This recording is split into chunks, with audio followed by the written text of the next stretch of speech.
How do real estate agents get paid? That's a great question. I'm going to answer that, but stick around to the end and I'm going to explain why buyer's agents actually exist in the first place. So I'm Kyle Wong with the Moxie Property Group here in Colorado. If you have any questions about the topics I'm about to discuss or just want to dialogue, I would love to chat about it. Reach out using the link below.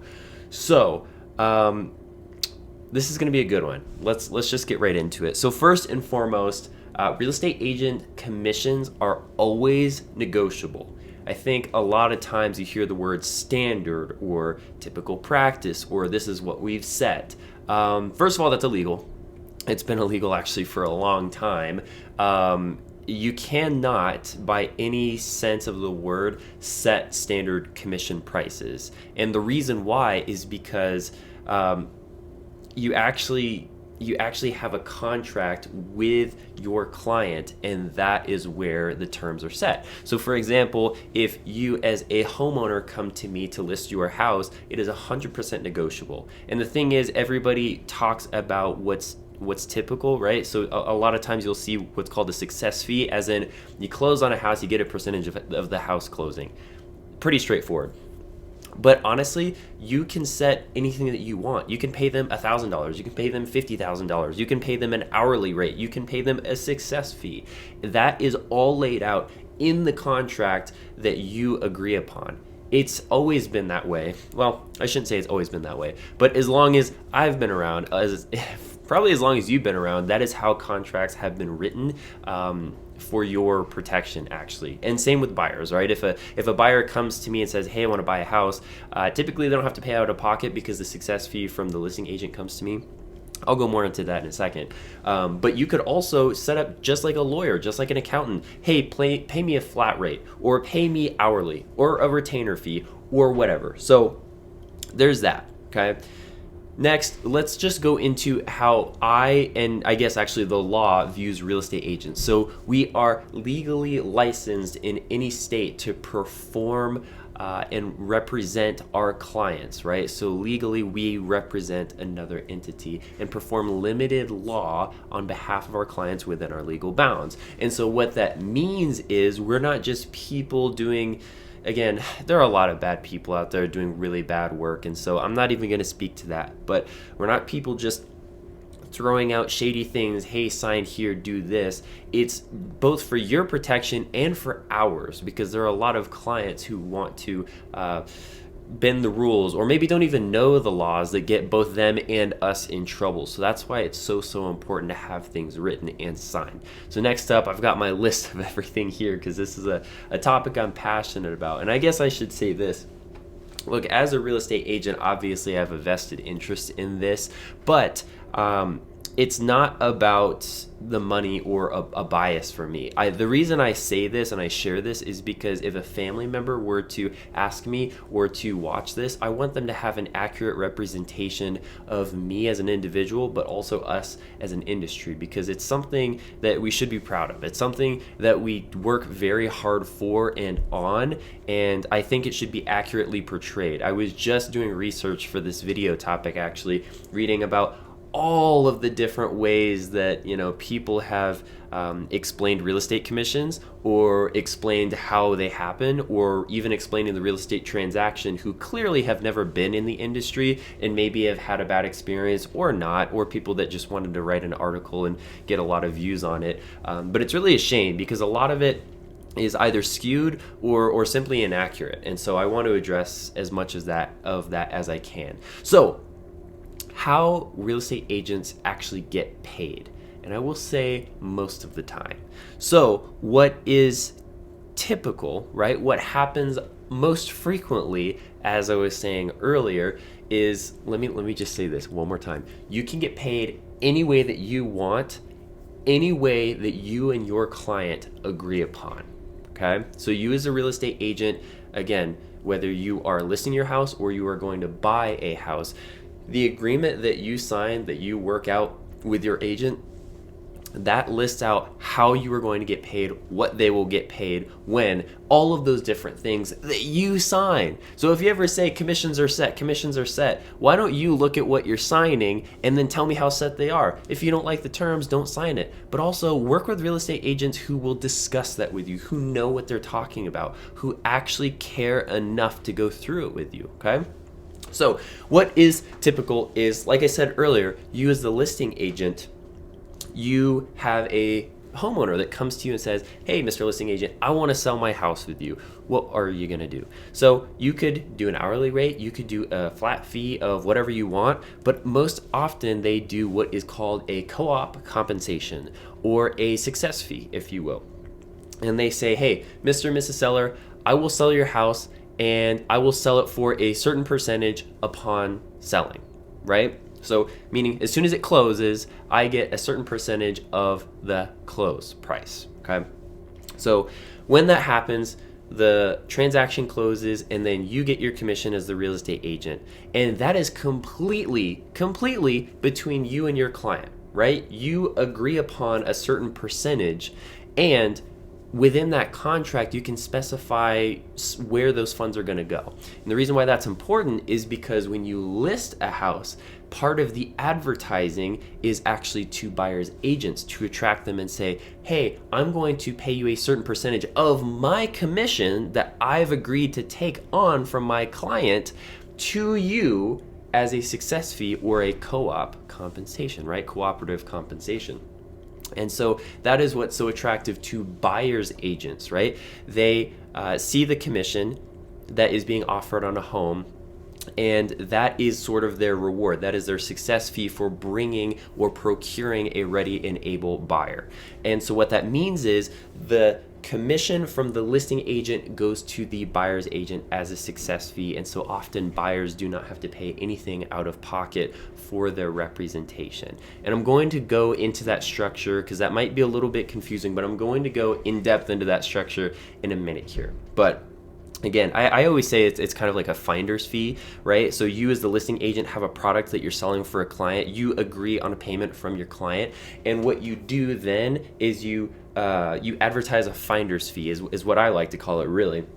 Because what you're doing is saying, hey, anybody who brings me a ready and willing buyer that can close on this deal, I'll pay a fee for that. Obviously, there are a ton of laws behind that and who you can pay and who you can't pay and stuff like that. But obviously, that goes to a buyer's agent who is legally representing them. So that being said, buyer's agents can get paid by their clients. So I just went and mentioned that generally, in most transactions, that is how listing agents have the commission structure set with their clients. So buyer's agents generally have it set up in the contract with their clients, respectively, that they will get paid a success fee from the listing agent. However, you as a listing agent, I always say it like this. Again, we are not attorneys, we are not lawyers. However, we are allowed to practice law within certain legal bounds. Very limited, right? Obviously pertaining to real estate, but we do write up contracts, we do review contracts, can't interpret or do anything like that, but we can present the facts, we can be objective, and we can go through it with our clients in that way. So that being said, our clients, as buyer's agents, we can negotiate how to get paid any single way. So like a lawyer, for example, some of you may be familiar with that, or your attorney, you can set up an hourly fee. You know why I don't like that? Because it doesn't really incentivize the person to do work efficiently or quickly or even well. They just sit and they work and they work and they work and they get paid, right? Fine, sure, you can set that up, or you can get paid a flat rate, which is perfectly fine. Hey, find me a house, let's agree to something, I'll pay you X, whatever that number is. But again, the reason why it can be so advantageous is because the buyer is about to fork out hundreds of thousands, millions of dollars into a home. Why would they want to write a separate check for you to represent them? There are a lot of great reasons for that, actually, and it's totally viable if they have the means to do so. Or they could simply use you and not have to write a separate check and buy the house using a finder's fee, right? And that's very important because buyers have a lot going on, and there are a lot of charges that get incurred, a lot of fees going on with the real estate process because so many people are involved in the transaction, and for good reason. But having to write a separate check for that, for any amount, might be just another undue burden. And so that's why the success fee system works so well. So why does representation even matter? This is actually one of my biggest sections of notes here, but I said this already, but have you ever gone to court? You are always, always, always going to want a lawyer, or you are appointed one, pro bono.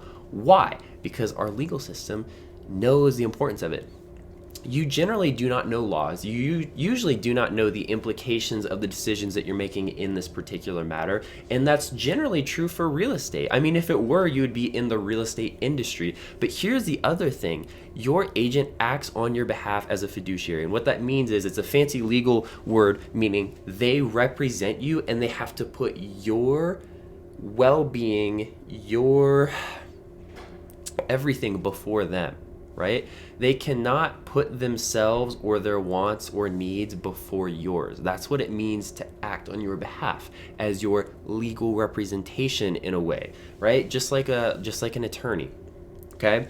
And the reason why that's important is because there are a lot of things that they study, that they know. They take a test, right? Real estate agents have to take the real estate exam, which truthfully is not really good for that much, but going through their broker above them and going through years of experience and all of the things that they learn, right? Water law, what are mineral rights? How do I negotiate this contract? What are the implications of said contract? How do I find contractors? Do the contractors end up in the contract?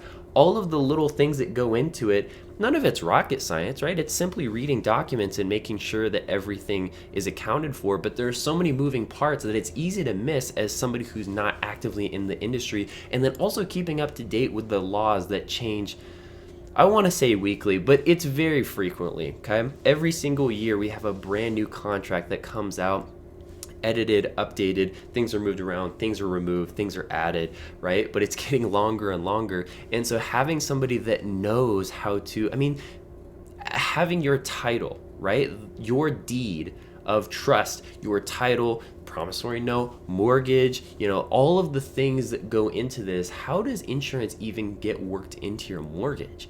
All of the little things like that is super important to know. And so you want to make sure that you have representation looking out on your behalf. Here's the other thing. Listing agents, you know who they represent? The seller, right? So for example, if you are the buyer and you go, again, I'm skipping ahead a little bit, but if you go straight to the listing agent or to the seller, to the homeowner, right? Perhaps thinking you're going to save money, you know who they represent? Not you. And so legally, sure, most people are generally good people enough and they want to tell you the truth and be open and honest with you. But guess what? They don't owe you any legal responsibility whatsoever. You know why? Because you're not paying them, right? So it doesn't actually matter. But that's why it's so important. And the other thing was, under agency agreement, agents are on the hook for any legal repercussions that were incurred on your behalf. And so kind of a lot of jargon there, to be honest, but what that means is when you sign that agency agreement, you think it's you that's on the hook, but it's actually them. That's why we have things like E&O, right? That's called errors and omissions insurance, because we want to make sure that our butts are covered. That is legally required for us to make sure that if anything is unchecked, if anything is forgotten, if any mistake is made, that we are covered, right? So the thing is, not only are we trying to help you, but also we want to make sure that we're doing well for our own sake, because our name is on the line. And just me personally, anything that I sign my name to, I want to be done extremely well because my name is signed to it. So there's more than just my fiduciary responsibility for me personally. I know that it represents me and I care about the work that I do. So anyways, why a success fee works. So I just talked about the structure and what goes into that. And so you might be thinking, why? So why doesn't everybody just hire their own agent? Why don't they just pay them a flat fee or an hourly rate or whatever until they get the job done? That's a great question. There is a lot that goes into that, and I'm getting to the point where this all started, right? Why did a buyer's agent or even a listing agent come to exist in the first place? And I'll get to it. So sellers want to get their home sold. sell. Sellers want to get their home sold and buyers want to buy a house. So in general, especially in this economy, buyers struggle to pay for the house already. Like I said earlier, there are a lot of fees, there are a lot of expenses. Homes are incredibly expensive. I was just looking at affordability stats. Home prices need to come down. Inflation also needs to go down, and income needs to go up. There are a lot of factors that go into it, but there are just so many things that are working against buyers right now. And as you guys probably know, everybody jokes about it, but bought a home 10 years ago and now I'm flying away with like hundreds of thousands in equity. Yeah, I mean, that's kind of true. Sellers are kind of the winners in this market, in this day and age at the time of recording. And buyers are the ones who are seriously like selling an arm and a leg to get into a home. I'm not going to deny it, it's crazy. So that being said, if a buyer had to go out, especially a first-time home buyer, perhaps a young family, anything like that, they had to go out and purchase a home as well as cut a separate check for several $1,000s or whatever it is with their agent. I mean, that would just be another undue burden on them. And who cares though, right? It doesn't matter. Seller doesn't care. What's better for the market? Well, shoot, you couldn't afford an agent? Who cares? Well, those buyers certainly do. It actually matters quite a bit, because here's the other thing. When people are not represented, it is easier for them to get misinformed, for them to make the wrong decision, for them to end up in a home that's maybe not perfect for them. So it actually matters a lot. The other thing is the buyer will save money by not having to pay you. Wrong, actually, on so many levels, and I'm going to do a very shallow dive on this. But again, if you were with me during the pay structure section of this, talking about how a success fee or cooperative compensation works, guess what? Buyers do this all the time. I don't want to work with an agent. I just want to go to the listing agent. Not interested in paying you. Not interested in working with you. Don't care. I can buy a house on my own. Cool. You found it on Zillow. You found the house. You can, honestly, with public records, we live in an abundance of information. It is the information age, for sure.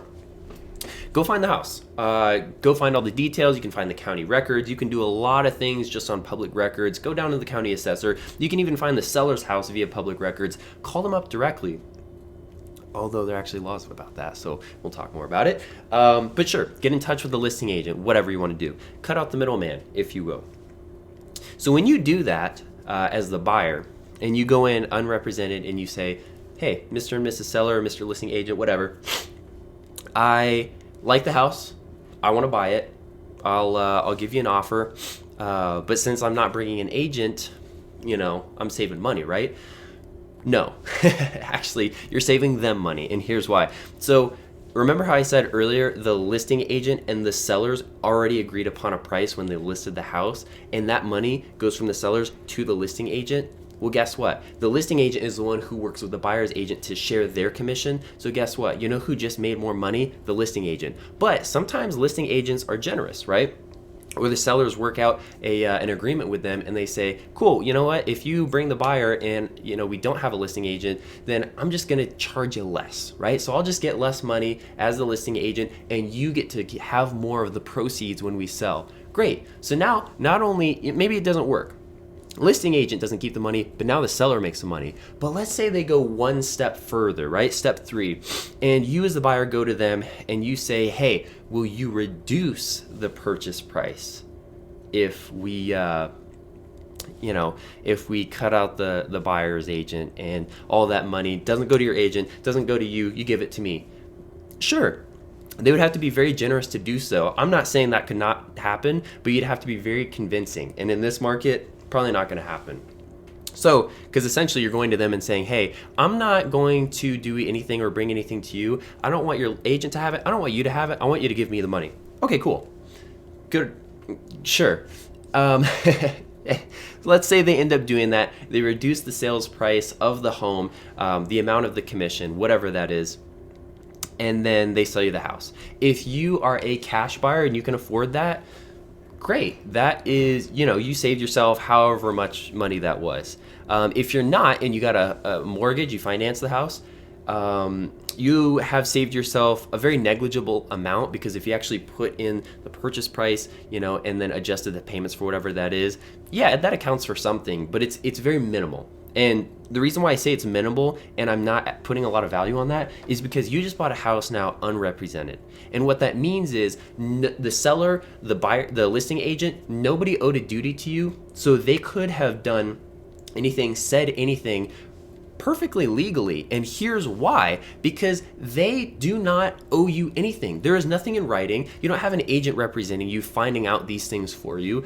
All of that responsibility and liability is now on you and you alone, because you chose to go in unrepresented on a huge financial purchase. So again, the reason why I'm saying this is because if a family member came to me and tried to, and told me this is what they wanted to do, this is what they were trying for, I would say this is not a good idea. Here's why. In the very best of circumstances, you can save a few, whatever. You can save a little bit. Sure. But I do not think that the risk outweighs the reward whatsoever, and for all of those reasons. I'm trying to see if there's anything else. Yeah, it's not something that I would recommend. It's not a great idea. I've seen people do it. For example, one person was selling, it was not an at arm's length transaction, meaning they sold their home to a family member. And what they did was they hired a real estate attorney to draft up contracts and do that and whatever for them. Sure, that's fine. At least you have some form of legal representation. However, even still, you can do that with your real estate agent. Just say, hey, what's a number we can agree upon? This is a little bit of an easier transaction. We just need a little paperwork. That's absolutely true. You're not marketing. You're not paying for photos. You're not paying for professional cleaning. You're not paying for a lot of things. You just need to draft up the contract, which is still something you need to be very careful with, obviously. But how much did you have to pay a lawyer to do that? You know what I mean? Like, I genuinely wonder how much that was. So there are just so many things that I would recommend. And I think a good real estate agent, obviously, don't go with any person down the street that just has a sign on the corner, right? Do your research, do your due diligence. Call around, ask a lot of people, interview a lot of people, and make sure they truly are that person who's going to work on your behalf. But again, that's why I think that's so important. So this is my favorite part, actually. Let's get into why this model started in the first place. So in the beginning, God created, buyer's agents didn't actually exist. That was not a thing. So you had real estate professionals who at the time just got with the home sellers, right? People had a home, they had a lot of money into it, perhaps it was something they even built on their own. But as things started getting more complicated with legal descriptions and deeds and mortgages, was this house financed? Was it not financed? What have you done to it? All this stuff. A lot of the paperwork is actually what ended up being the biggest hang up, right? How do you transfer a home to another owner legally while not being bound to any liabilities along the way, in the middle of the process, or years down the line, right? That's all things that we have to consider as real estate agents for our clients. So what happened was they went to their homeowners and they said, hey, I'll sell your home for you for a certain price. Great. Do all the paperwork, make sure things transferred smoothly, did the job. Eventually, potential buyers, like I said earlier, they were tired of being mistreated, misled, scammed, because those agents and even the sellers didn't owe them anything, right? I do not legally represent anybody except my client who I have a signed agreement with. That's all that matters. That's all I'm looking out for. Am I obviously cordial and respectful and doing the right thing and being honest with other people? Yeah, absolutely. But by my legal standards, I don't owe anybody anything at all, actually. I have to present material facts, and that's it. I owe every single responsibility to my client, which is why that is so powerful, okay? Again, no legal duty to anybody else except their client. And eventually people were fed up with that. And they're like, I just wanted to buy a house. I didn't know that there was mold, that it was falling apart, that there were termites, that it was in a flood zone, all these things. And so people put their life savings into homes and they're like, this sucks. So again, being unrepresented, right? And this is just one example. There are a lot of reasons. But so they began to hire agents, or actually attorneys, I would believe at the time, to represent them as the buyer. Hey, do the due diligence. I don't know a lot about this house, but make sure like deed is transferring properly, like the title is clear, like I don't owe anybody any money once I buy this, like it's truly mine and it's in good condition and all this stuff. Again, I should specify we're not home inspectors, so it's That's why we hire a lot of stuff out, but paperwork is kind of our forte.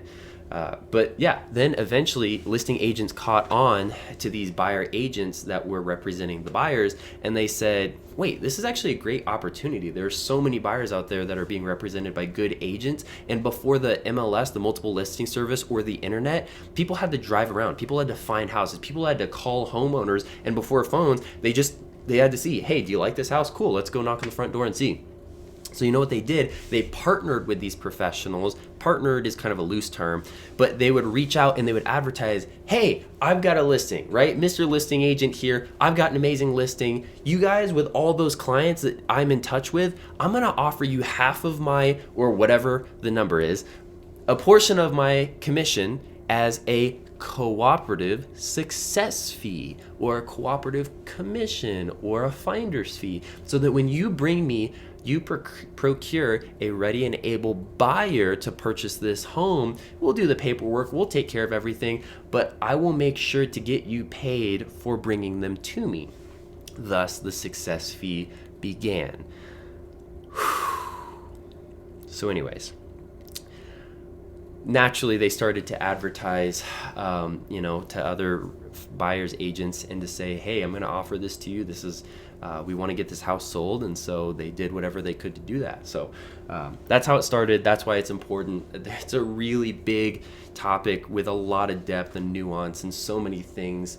As you're seeing this, you probably already heard of the big lawsuits, and it's crazy. There's a lot of misinformation out there. Again, yeah, I'm a real estate agent. My livelihood does depend on it, but I want it to be open and honest. There is no way I would take a single dollar if it was not owed to me rightfully, and I want to make sure that I work for it. I want to make sure that I'm open about where my money comes from, because it's important. And so especially if anybody else is looking to get into this industry, they should know exactly how this works, because I really truly hate sleazy salespeople or bad real estate agents, because you make the industry look bad. You're not serving your clients. You're not serving even the industry that you're in, and you make me look bad. So that sucks. Don't do that. Anyways, I'm Kyle Wong with the Moxie Property Group out here in Colorado.